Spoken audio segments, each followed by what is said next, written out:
Hello everyone, today we'll be talking about different granulocytes which are a part of the cells of immune system. Let's have a look at what hematopoiesis is before we begin. Just to give you a short overview of the entire process, the hematopoietic stem cell, which is self-renewing in nature, will differentiate to form two types of progenitor cells in the bone marrow. First is the myeloid progenitor and second is the lymphoid progenitor. These progenitor cells will further undergo differentiation and form the many different immune cells. In this video, we will be solely focused on granulocytes. So granulocytes are of four types. First, we have the neutrophils. Second, we have the eosinophils. The third type is basophils. And the fourth type is mast cells. Let's now look at the primary functions of granulocytes. First is that they arise from myeloid progenitor cells. They are also referred to as polymorphonuclear or PMN leukocytes. This is because they have a complex nucleus which is lobed in nature. They serve as the first line of defense during any pathogen attack. Let's now look at the four types of granulocytes and differentiate between their structures.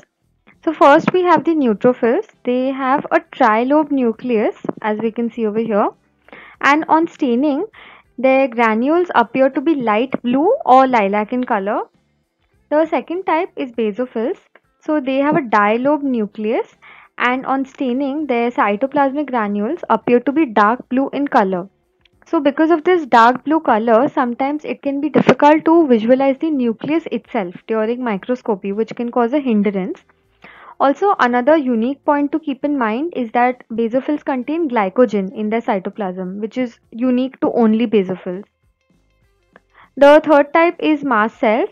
So mast cells have a round nucleus, which is an exception to granulocytes because ideally granulocytes have a nucleus which should be lobed in nature, and their cytoplasmic granules, they are dark blue on staining, which is similar to that of basophils. And the final type is eosinophils. Eosinophils have a dilobe nucleus like basophils, and their cytoplasmic granules are stained pink. So, based on cell morphology and the staining of granules, we can differentiate between the four types of granulocytes.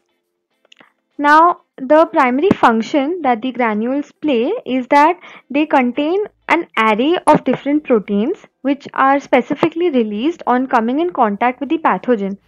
So these proteins have three main functions. First, they can directly go and damage your pathogen and cause its killing. Second is that they will help in cell trafficking. So what cell trafficking means is that these proteins will uh, induce or activate certain signaling molecules such as chemokines or cytokines that will further cause recruitment of immune cells such as neutrophils, and these are recruited and directed towards the site of inflammation or infection. So in this way it is helping in enhancing your immunity and helping to clear the pathogen as soon as possible. And the third role they play is in tissue remodeling at the infected tissue site. So granulocytes can be differentiated from agranulocytes in two ways. First, granulocytes have a multilobe nucleus as we just saw, and agranulocytes have a round nucleus. Granulocytes, they contain cytoplasmic granules, but agranulocytes do not contain any granules as such. Agranulocytes would be your lymphocytes and monocytes, for example. In this video, we will be solely focused on neutrophils, that is the first type of granulocyte. So neutrophils, they serve as the dominant first responders when there is a pathogen attack. They constitute majority of all circulating white blood cells or leukocytes, that's about 50 to 70%. If there is a transient increase in circulating neutrophils observed in your blood, then this is indicating presence of an infection. This phenomena is known as leukocytosis. So clinicians or doctors, when they doubt that there is an infection present in the patient, they would tend to look for this leukocytosis. Chemotactic factors promote accumulation of neutrophils at the infected site, which has now become inflamed, and initiate extravasation. So, we will be looking at the process of extravasation in more detail in the upcoming slides. In infected tissues, neutrophils would primarily serve three kinds of roles. First, they would act as phagocytes, and during the process of phagocytosis, they would engulf the pathogen directly and kill it.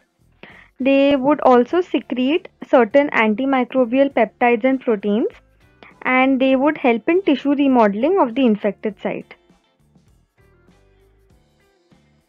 We have previously seen that neutrophils can be distinguished from other immune cells by visual identification. Another way for identification of neutrophil, which is in fact more specific, is by looking out for the intracellular and the cell surface markers that they express. So we will first look at the intracellular marker, which is in fact common in both human and mouse. This is myeloperoxidase, which is present in the neutrophil cytoplasm.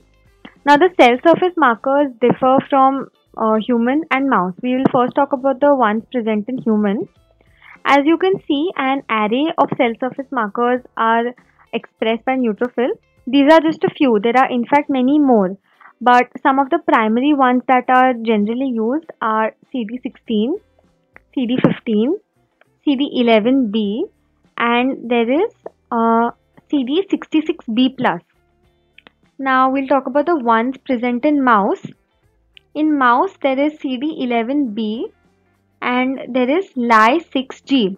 However, a drawback of this would be that the mouse granulocytic myeloid derived suppressor cells, they also express these cell surface markers.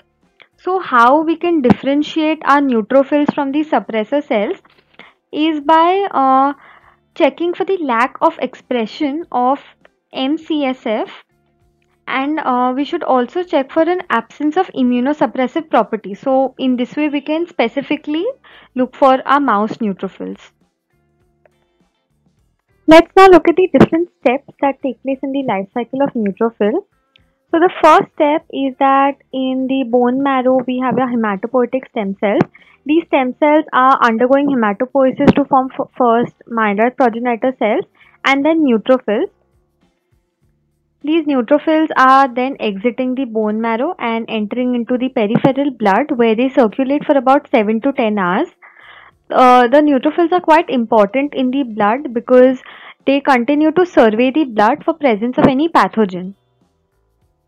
After 7 to 10 hours is complete, they would exit the blood vessel walls by a process known as extravasation and start to enter surrounding tissues or organs such as lungs, liver, and spleen. In some cases, they would even return back to the bone marrow, wherein they are eliminated by apoptosis.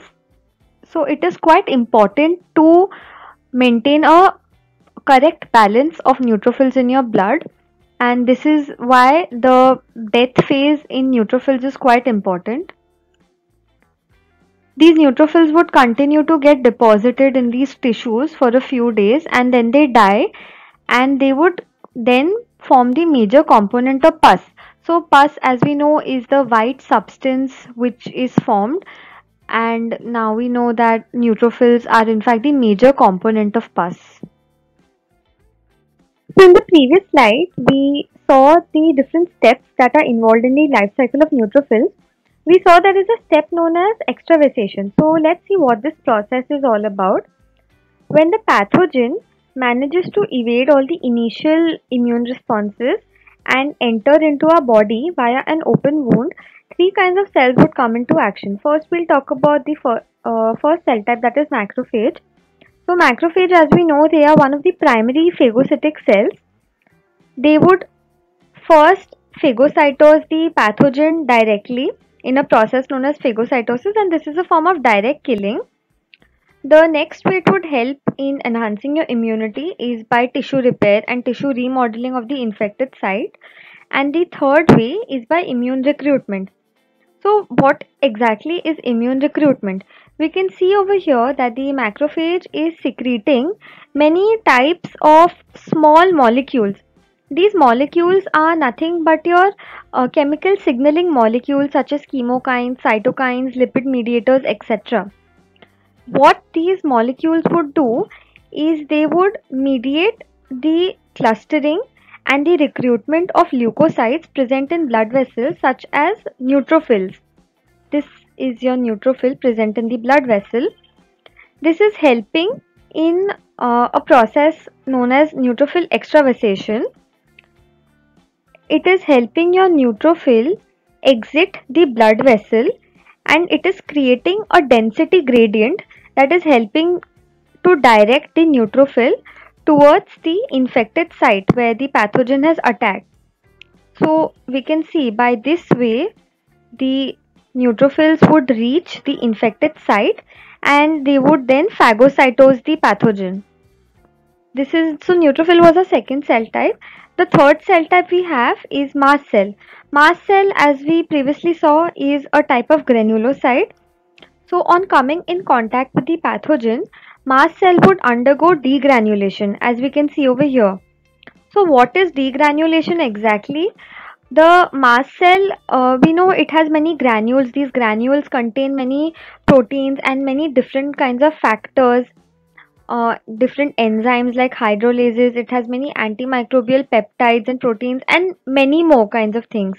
So on degranulation, this mast cell is releasing all these proteins into the surrounding tissue, and this would then help in attacking the pathogen, and it would enhance the process by which the pathogen is being cleared from your system. So together, all these three cell types, macrophage, mast cell and neutrophil, they would help to clear the pathogen from your system. Now we'll be looking at the four phases that constitute the process of neutrophil extravasation in the blood vessel. So with the help of this diagram, I'll try to explain to you what actually happens and how the neutrophil is able to exit the blood vessel with the help of chemokines. So in figure A, you can see that the neutrophil is freely roaming in the blood vessel, and the reason behind this is that it is currently not bound to any chemokine. So over here you see this chemokine receptor is free. It is not bound to any chemokine. So as long as it is in this state, it is quiescent and it can circulate in the blood. However, in the next stage, which is the rolling stage, you can see in diagram B, what happens is that chemokines will induce expression of certain proteoglycans on the active endothelial cell. So now you can see over here, these are proteoglycans. These are now loaded with chemokines. These chemokines would go and bind to the chemokine receptor on your neutrophil. After that, when this interaction between the chemokine receptor and the chemokine has successfully taken place, this would further induce expression of adhesion molecules. Over here in purple, these are adhesion molecules such as integrin, selectin. These are being expressed on the cell surface of your neutrophil. And now this is forming transient bonds between the endothelial cell, which is present on your blood surface, and the adhesion molecule, which is present on your neutrophil surface. So these bonds are constantly forming and breaking. So this is allowing your neutrophil to roll across the blood surface. So now it is here, it will move here, then it will move like this. So in this direction it is moving. The next stage is crawling and migration. So like I said before, by the transient bond formation and bond breaking, this neutrophil is slowly able to crawl across the surface of the blood vessel. And in the final stage, which is known as extravasation and transmigration, this neutrophil would move towards a high concentration of chemokines. So to do that, it would have to exit the blood vessel it is currently in and move towards the infected tissue where chemokines are present in a very high concentration. This process is known as chemoattraction because it is getting attracted to a high density of chemical signaling molecules, which are nothing but your chemokines. Now we'll be talking about the different mode of actions that are employed by neutrophils. Before we begin with that, let me tell you one small thing. So we know that neutrophils are granulocytes. They now contain granules. These granules are of two types. First is primary granule, which is much larger and denser. This contains peroxidase, lysozyme, and many other hydrolytic enzymes. And the second type of granule is a secondary granule, which is relatively smaller and less denser. This would contain collagenase, lysozyme, and lactoferrin. Both these types of granules would fuse with phagosome and digest the pathogen in a process known as phagocytosis. Now, this diagram is showing you three main ways by which neutrophil is helping in killing of the pathogen. So first what happens is your neutrophil, which is circulating freely in the blood, it comes in contact with a bacteria which is present. First, it will undergo degranulation. So why it is undergoing degranulation is because it has to make some space intracellularly while it uptakes the bacteria. So that is why it is releasing some of its contents outside. So in this way phagocytosis is taking place. We know phagocytosis is where the neutrophil would directly engulf the bacteria, and intracellularly this bacteria is then broken down into many fragments and it is eventually killed. So this is a direct form of killing. This neutrophil, it would also employ certain reactive oxygen species and nitric oxide species. These would help in enhancing the rate of phagocytosis by causing oxidative damage to the pathogen. And the final mode of action is by NET release. So NET, as the name itself explains, is neutrophil extracellular trap. So over here you see a trap is being formed by the neutrophil. So this would accumulate and trap all the circulating bacteria or pathogens which are present in the blood, and that is how it is helping to enhance your phagocytosis process. So we know that neutrophils and macrophages both are phagocytic cells and antigen presenting cells. So let's do a short comparison between the two and see how they are different from each other. Macrophages, they are agranulocytes, whereas neutrophils are granulocytes. So all the lytic enzymes and the antimicrobial substances are stored in granules in neutrophils.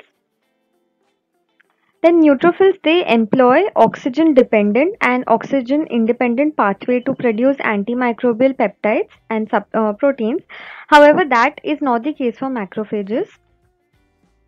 Neutrophils would express much higher levels of defensins as compared to macrophages. And neutrophils are more likely to kill ingested pathogens as compared to macrophages. So this is why you could say that neutrophil is a better phagocytic cell as compared to macrophage. Let's have a short recap of what we looked at in this video. We looked at the general properties of all granulocytes.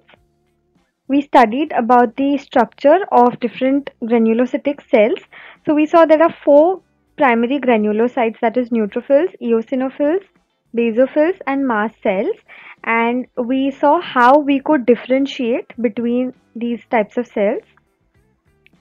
We understood how neutrophils behave as the dominant first responders during a pathogen attack. We looked at the different steps that are involved in the life cycle of neutrophils. We saw what are the different components that are present in neutrophil granules. We looked at the three modes of actions of neutrophils. And finally, we did a short comparison between neutrophils and macrophages that are both phagocytic cells. These are some of the references that you could refer to if you want to do some extra reading. That's all from my side. Hope you enjoyed this video. Thank you.